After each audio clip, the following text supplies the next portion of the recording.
Hi, అందరూ ఎట్లా ఉన్నారు? మంచుకున్నారా? టుడే స్పెషల్ ఏంటంటే సాంబార్. ప్రాసెస్లోకి వెళ్దాం. ఫస్ట్ అయితే కుక్కర్లో పప్పు తీసుకున్నా. నేను రెడ్ పప్పు ఎందుకు తీసుకున్నా అంటే ఇదైతే కొంచెం టేస్ట్ ఉంటుందని నా ఫీలింగ్. ఓకేనా? మీరు కూడా రెడ్ పప్పు తీసుకోండి, బాగుంటుంది. నెక్స్ట్ అయితే దాన్ని మంచిగా వాష్ చేసుకొని, నేను 1 కప్ తీసుకున్న పప్పు, దాన్ని మంచిగా వాటర్ వేసుకొని వాష్ చేసుకున్నా. ఆ వాటర్ బయట పారేయకండి, ప్లాంట్స్కి వేయండి, మంచిగా వస్తాయి ప్లాంట్స్. ఓకేనా? నెక్స్ట్ అయితే నేను ఇక్కడ చూసారా, చింతపండు కొంచెం వాటర్ వేసి తీసేసిన, వాటర్ పారేసిన తర్వాత కొంచెం ఫ్రెష్ వాటర్ వేసుకొని సైడ్కి పెట్టుకున్నా, ఎందుకంటే అది కొంచెం నానుతుంది కాబట్టి. నెక్స్ట్ అయితే వెజిటేబుల్స్ మా ఇంట్లో ఉన్నాయైతే వంకాయ, ఉల్లిపాయ, టమోటో, బెండకాయ, మిర్చి, కరివేపాకు, కొంచెం బెల్లం వేసుకున్నా. చూసారా, బాగుంటుంది టేస్ట్. బెల్లం వేయాలి సాంబార్లో. ఓకేనా? నెక్స్ట్ అయితే నేను కుక్కర్ విజిల్ పెట్టుకున్న పప్పు 3 విజిల్స్ వచ్చిన తర్వాత ఆఫ్ చేసేసిన. నెక్స్ట్ అయితే ఇట్లా ఉంది. దీంట్లో అన్ని వెజిటేబుల్స్ వేసేయాలి.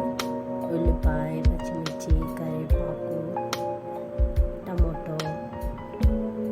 మనం బెండకాయలు అయితే వేయకూడదు అప్పుడే, నేను చెప్తా అప్పుడు వేయండి. మిర్చి, వంకాయ లేని సాంబార్ ఎట్లా చెప్పాలి? మీ దగ్గర ఏమేమి వెజిటేబుల్స్ ఉన్నాయో అవన్నీ తీసుకొచ్చి దీంట్లో పారేయండి. పారేసి వాటర్ పోసేసేయండి. వాటర్ వేసిన తర్వాత మంచిగా మిక్స్ చేసుకోండి. మంచిగా మిక్స్ అయినాక కొంచెం పసుపు పోయండి, తర్వాత కొంచెం కారం. ఓకేనా? చూపించినట్టుగా వేయండి. నెక్స్ట్ అయితే కల్లుప్పు తీసుకోండి, సాల్ట్ తీసుకోవద్దు. కల్లుప్పు తీసుకున్నారంటే టేస్ట్ వేరే లెవెల్లో ఉంటుంది. నెక్స్ట్ అయితే కొంచెం బెల్లం వేసాను. చేసారా, టేస్ట్ అయితే వేరే లెవెల్.